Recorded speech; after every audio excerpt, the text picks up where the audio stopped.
Hi hello నమస్తే welcome back to iDream media. ఈరోజు మనతో ఉన్నారు పర్సనల్ ఫినాన్స్ ఎక్స్పర్ట్ అయిన విజయ్ కర్ణం గారు. అండ్ సార్తో మనం ఒక కొత్త సిరీస్లోకి ఎంటర్ అవ్వబోతున్నాం. ఈ సిరీస్ అంతా కూడా ముఖ్యంగా ఐటీ ప్రొఫెషనల్స్ కోసం అండి.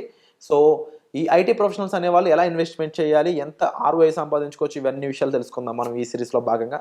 So let's go to episode number 1. Hi sir. Hello అండి.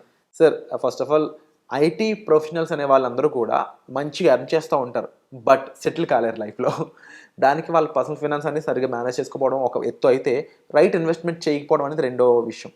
వీళ్ళకి కరెక్ట్ ఇన్వెస్ట్మెంట్స్ గురించి అండ్ వీళ్ళని త్వరగా రిటైర్ అయ్యే విధంగా, మంచిగా సెటిల్ అయ్యే విధంగా విషయాలు చెప్తారా? డెఫినెట్గా అండి. అంటే ఈ మధ్య చాలా అవేర్నెస్ అయితే పెరిగిందండి. చాలామందికి ఓవర్ ఇన్ఫర్మేషన్ కూడా వెళ్తుంది. యాక్చువల్గా కరెక్ట్ ఇన్ఫర్మేషన్ కంటే ఓవర్ ఇన్ఫర్మేషన్. అంటే మనకి 2 టైప్స్ అవండి. ఎక్కువ ఇన్ఫర్మేషన్ ఉన్న ఇబ్బందే, అసలు ఇన్ఫర్మేషన్ లేకపోయినా కూడా ఇబ్బందే. ఎప్పుడైతే కరెక్ట్ ఇన్ఫర్మేషన్ ఉంటే మనం యాక్షన్ తీసుకుంటాం. ఓవర్ ఇన్ఫర్మేషన్ ఉందంటే మనకి ఫెటీగ్ వచ్చేసి మనం దాని జోలికి వెళ్ళాం. అట్లానే అసలు ఇన్ఫర్మేషన్ లేదు అంటే దాని గురించి మనకు తెలియదు అనమాట. సో కరెక్ట్ ఇన్ఫర్మేషన్ మనం ఇవ్వడానికి ట్రై చేద్దాం ఈ సిరీస్లో.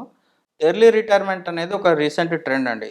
అంటే ఒక 1-2 ఇయర్స్ కోవిడ్ తర్వాత, కోవిడ్లో అందరికీ వచ్చిన రియలైజేషన్ ఏంటి అంటే, ఇంత స్ట్రెస్ తీసుకొని మేము వర్క్ చేసి ఇంత సంపాదించి తర్వాత ఎప్పుడూ ఎంజాయ్ చేసే బదులు తొందరగా రిటైర్ అయిపోయి తొందరగా వరల్డ్లో తిరగాలి, ఎక్స్ప్లోర్ చేయాలి, ట్రావెల్ చేయాలి, and we need to enjoy life అనే కాన్సెప్ట్ అనేది చాలా ఎక్కువ అయిపోయింది. Fire numbers, fat fire, lean fire, ఇలా రకరకాల కాన్సెప్ట్స్ అనేవి మార్కెట్లో ఉన్నాయి. మనకి వేరే వేరే ఇంటర్నెట్ ఆర్టికల్స్లో కూడా కనిపిస్తుంటాయి. సో బేసిక్ ఫైర్ నెంబర్ ఏంది అంటే, వాళ్ళు తీసుకునే థంబ్ రూల్ ఏంది అంటే 25 times of your annual expenses. Okay. 25 times of your annual expenses if we able to invest, so we can retired early అనమాట. అది బేసిక్ కాన్సెప్ట్. సో అది ఒక రకంగా కరెక్ట్, ఓ రకంగా తప్పు.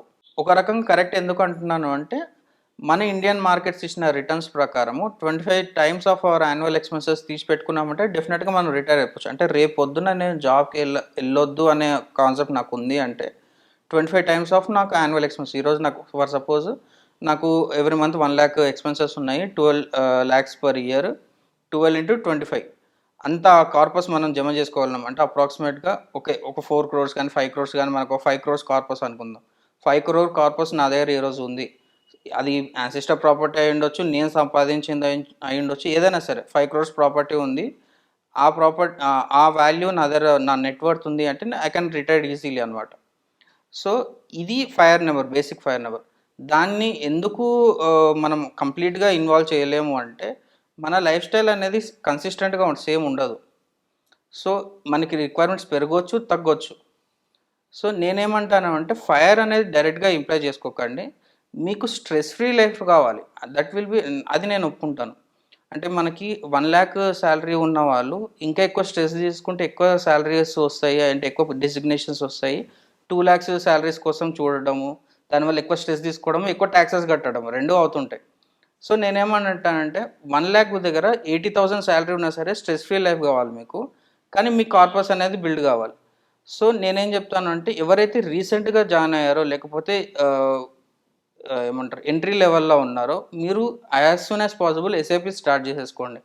ఎంత అమౌంట్ అయితే అంత అమౌంట్ స్టార్ట్ చేసుకోండి. యాజ్ సూన్ యాజ్ మీరు ఎప్పుడైతే 40స్కి దగ్గరకున్నారో, that will be huge corpus. ఒక చిన్న ఎగ్జాంపుల్ ఏంటి అంటే, ఒక 37,000, ఒక 40,000 మీరు ఎస్ఐపి చేసుకోగలిగారు అనుకోండి. 1 lakh శాలరీస్ ఉన్న వాళ్ళు, 50,000 శాలరీస్ ఉన్న వాళ్ళు, if they are able to manage their finances very well, they can easily save 40,000 per month. మనకి ఎక్స్పెన్సెస్ ఉన్న, రెంట్స్ ఉన్న, అవన్నీ ఉన్నా సరే 40,000 మనం తీసి పెట్టుకోగలిగితే, ఎస్ఐపి చేసుకోగలిగితే, over the period of next 22 years అలా అట్లా ఎస్ఐపి చేసుకుంటూ వెళ్తే, డెఫినెట్గా ఒక 5 year కార్పస్ అనేది before 40 only they can achieve it. So ఇక్కడ ఇంకొక ట్విస్ట్ ఉందండి ఐటీ ఎంప్లాయీస్లో. 40 years తర్వాత వాళ్ళకి 45 years తర్వాత వాళ్ళ కెరీర్ ప్రోగ్రెషన్ కాదు, డిక్లైన్ అవుతుంటుంది. ఎవరైనా ఐటీ ప్రొఫెషనల్స్లో మేనేజ్మెంట్ లెవెల్లో ఉన్న వాళ్ళని అడిగితే మీకు ఈ విషయం చెప్తారు. 45 years తర్వాత వాళ్ళకి ఇంక్రిమెంట్స్ అనేవి ఎక్కువగా ఉండవు. They try to terminate it అనమాట. వాళ్ళు తక్కువ చేస్తుంటారు, ఇంకా తక్కువ జాబ్స్కి వెళ్తుంటారు. సో జనరల్గా పబ్లిక్కి ఒక 50 years 60 years రిటైర్మెంట్ వాళ్ళకి జాబ్ చేసే టెన్యూర్ ఉంటే ఐటీ వాళ్ళకి ఓన్లీ 45 to 50 ఇయర్స్ మాత్రమే కన్సిడర్ చేయాలి. సో మీరు ఏం ప్లాన్ చేసుకున్న 40 ఇయర్సే మీరు మాక్సిమం ఎండ్ పాయింట్ పెట్టేసుకొని ప్లాన్ చేసుకుంటే 40 ఇయర్స్ తర్వాత మీరు ఎక్కువ స్ట్రెస్ తీసుకోకుండా జాబ్ చేసే ఛాన్సెస్ అయితే ఉంటాయన్నమాట. అంతవరకు మీరు 2 lakhs 3 lakhs తీసుకొని స్ట్రెస్ తీసుకున్నా పర్లేదు కానీ 40 ఇయర్స్ తర్వాత తక్కువ సాలరీస్కి చేసిన స్ట్రెస్ ఫ్రీ లైఫ్ లీడ్ చేయొచ్చు. Only because of this SIP plan. SIP డెఫినెట్గా మీరు ఇంక్లూడ్ చేసుకున్నారనుకోండి, along with all your other expenses 5 CRని అచీవ్ చేయొచ్చు. 5 CR తర్వాత ఎందుకు నేను తక్కువ శాలరీ వచ్చినా చేయొచ్చు అంటే వేరే శాలరీని మీరు కాంపెన్సేట్ చేయాలి కదా, అది మీ ఈ 5 CRతో మీరు ఇన్కమ్ని రిప్లేస్ చేయొచ్చు. 5 CR ఇంటూ 70,000 వేసుకుంటే మనకి 3.5 lakhs అక్కడి నుంచే వస్తుంది. సో ఆ ఇన్కమ్ మీ శాలరీని రీప్లేస్ చేస్తుంది అనమాట. సో అప్పుడు రీప్లేస్ చేసినప్పుడు మీకు శాలరీ వచ్చినా రాకపోయినా పెద్ద ఫరక్ పడదు అప్పుడు. సో ఇట్లా ప్లాన్ చేసుకుంటే డెఫినెట్గా మంచి లైఫ్ లీడ్ చేయొచ్చు. ఎప్పుడైతే కెరీర్ పీక్లో ఉందో అప్పుడు మీరు you can say like I can quit the job, I can do what ever I like. అంటే చాలామంది 40-45 ఇయర్స్ తర్వాత స్టార్టప్స్ కూడా స్టార్ట్ చేస్తుంటారు ఐటీలో ఉన్న వాళ్ళు. వాళ్ళకు కూడా ఈ కార్పస్ అనేది హెల్ప్ అయ్యే ఛాన్సెస్ ఉంటాయి. వాళ్ళ ఓన్ ఫండింగ్తో వాళ్ళ కంపెనీ స్టార్ట్ చేసుకునే ఛాన్సెస్ కూడా ఉంటాయి. So many ways, many applications. ఒకటే టూల్, మ్యూచువల్ ఫండ్ కానీ ఎస్ఐపి కానీ ఒకటే టూల్ కానీ దాన్ని మల్టిపుల్ వేస్లో వాళ్ళు ఎంప్లాయ్ చేసుకోవచ్చు. Only thing is they need to start early, that's it. ఇదే ప్లాన్ మనం ఒక 40 ఇయర్స్ 45 ఇయర్స్ ఉన్న ఐటీ ఎంప్లాయ్కి మనం చెప్పలేము, బికాస్ టైం వెళ్ళిపోయి ఉంటుంది వాళ్ళకి అట్లా. సో అంటే ఎంత ఎర్లీగా చేసుకుంటే అంత ఎర్లీగా రిటైర్ అవ్వచ్చు, అంటే అంత ఎర్లీగా వాళ్ళు అనుకున్న వర్క్స్ ఎక్స్ప్లోర్ చేయొచ్చు. డెఫినెట్గా. Very true sir. సో ముఖ్యంగా 23-24 ఎవరైతే ఎంప్లాయ్మెంట్ స్టార్ట్ చేస్తున్నారో వాళ్ళ దగ్గర నుంచి ఎంత తక్కువలో స్టార్ట్ చేయగలిగితే అంత తక్కువ దగ్గర నుంచి మంచిగా శాలరీ ఎర్న్ చేసే 25-30 ఇయర్స్ ఏజ్ ఉన్న ఐటీ ఎంప్లాయీస్ వరకు మీరు రైట్ టైంలో ఉన్నారండి. రైట్ టైంలో మీరు ఇన్వెస్ట్మెంట్స్ అనేది కూడా స్టార్ట్ చేసినట్లయితే మీరు అనుకుంటున్న లైఫ్ని మీరు చూడడానికి ఈ మార్కెట్స్ అనేవి మీకు హెల్ప్ చేస్తూ ఉంటాయి. దాంట్లో మ్యూచువల్ ఫండ్స్ అనేది ఒక బిగ్ బూన్ అనేది చెప్పొచ్చు, ఒక పెద్ద వరం అని చెప్పొచ్చు.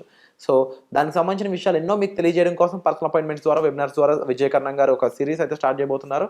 వీటికి సంబంధించిన ఇన్ఫర్మేషన్ కోసం మీరు డిస్ప్లే అవుతున్న నెంబర్స్ కాల్ చేసి పూర్తి వివరాలను తీసుకోవచ్చు. మీకు ఏ డౌట్ ఉన్నా కామెంట్ సెక్షన్లో మెన్షన్ చేయండి. Thank you so much.